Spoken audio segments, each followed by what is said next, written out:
Another piece of news, by the way, you had Johnny Cueto signed with the Marlins, and Rojas was traded to Los Angeles. Rojas, who was originally a Dodger farmhand, played in the postseason 1 year with them and was sent packing in the trade with Miami that wound up bringing a bunch of other players, including Kiki Hernandez, was that who now is with the Red Sox, and the Red Sox are hoping that Hernandez could be the starting center fielder and starting second baseman, which is in a weird situation. But Rojas is there to fill in it short. They let Seager walk. Trace Turner was there. I don't understand why they let Trey Turner walk, but now they're going to have Rojas play there. Is Rojas a great player? No, he's not. But I think he will do fine. I think he'll do fine in LA. And I think in some ways they're taking the mentality of make sure there's a major leaguer at that position and let's move on. The reason I find the signing of Cueto interesting, and the sound you'll hear is Peter Pratt of Locked On Marlins screaming at the top of his lungs, is that this may mean they could trade away Lopez or someone, and this will allow them to have a little more wiggle room to be able to deal a player. Obviously, they're not going to trade Alcantara or Alcantara. It's Alcantara. I'm sorry. But I don't think they should trade any of their starting pitchers. I think they should try to sign as many free agent hitters as possible, roll the dice and take your chances with a good pitching staff. But if they have to trade a Pablo Lopez in a deal, it's easier to absorb that if you had a major league pitcher, albeit he's no longer the Cy Young contender used to be. He pitched well for Chicago last year.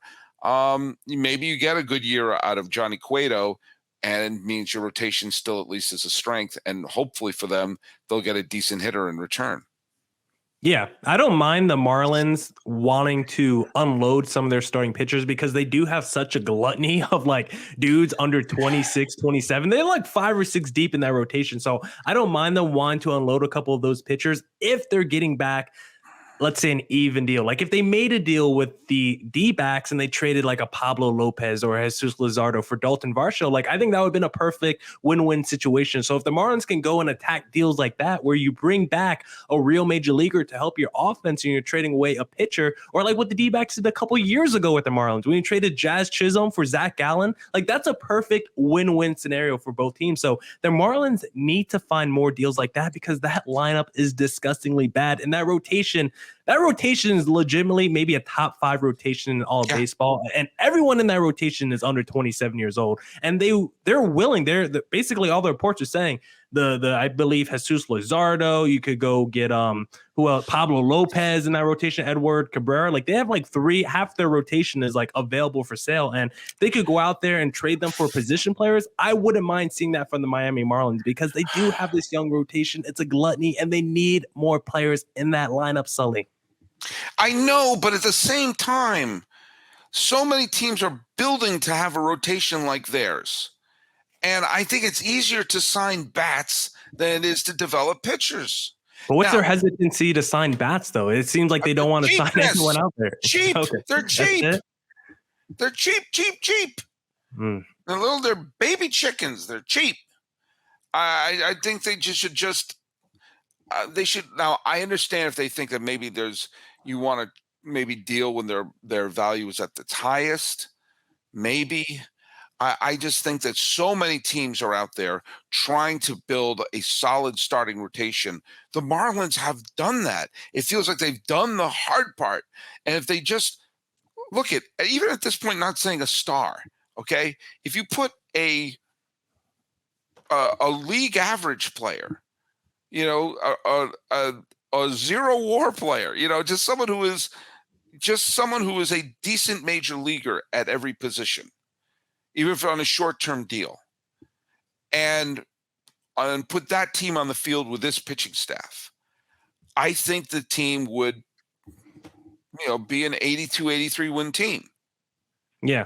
And roll the dice to see if maybe they win a couple extra games, or a team that is very good down the stretch. Like everyone thought the Giants were going to be a playoff team last year. They weren't. That opened the door for San Diego and for Philadelphia. There are teams like that happen. You see the advantage of trying to get that low-hanging fruit of the third wild card spot. You already have developed a really good pitching staff. To me, I just think there are always hitters available, especially who had been non-tendered. And you can also bust out your analytics department and see what player who had a crap season last year is going to really benefit from the lack of shifts, and maybe maybe get an extra hit there, here or there. Then you score 4 runs instead of 3 runs. You win the game 4-3 instead of losing the game 3-2. Yeah.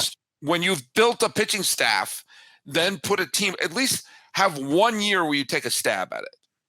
Well, the issue is every time they build up the value of one of their position players and they're like over 20 years old, they're like, hey, why don't we just trade this guy for more prospects down the line? Because that's what they did with Adam Duvall in 2021. 22 home runs by the time the All-Star break rolled around. They ended up trading him for what? Probably nothing at the end, right? So there's still free agents out there right now. Like, you could go get those low-level free agents like you're talking about. A guy like Trey Mancini is still out there. Absolutely, yeah. That's easy 20-plus home runs, 750 OPS. Like, he's not going to probably put up all-star level numbers for you, but is he going to be maybe your third best player in your lineup with how it currently stands in Miami? Yeah, more than likely. If you just want a power guy at your catcher position that could maybe change the game in one swing, guess what? Gary Sanchez is still out there. He could play a low DH for you. Why not? It's not like you got other guys that could do stuff for you offensively. And also think about, though, you just threw out Sanchez and Mancini right there. Those are 2 players who have something to prove. They want to show that they aren't on the decline. So you're going to have 2 highly motivated players. I'm a big believer of, you have developed a rotation. It's why I don't want the Guardians to trade away Bieber. You've developed a rotation. Just throw the bats in there. It doesn't have to. Yes, you're not going to get Jose Abreu. You're not going to get Aaron Judge. Mancini and Sanchez right there. The law firm of Mancini and Sanchez is already an improvement.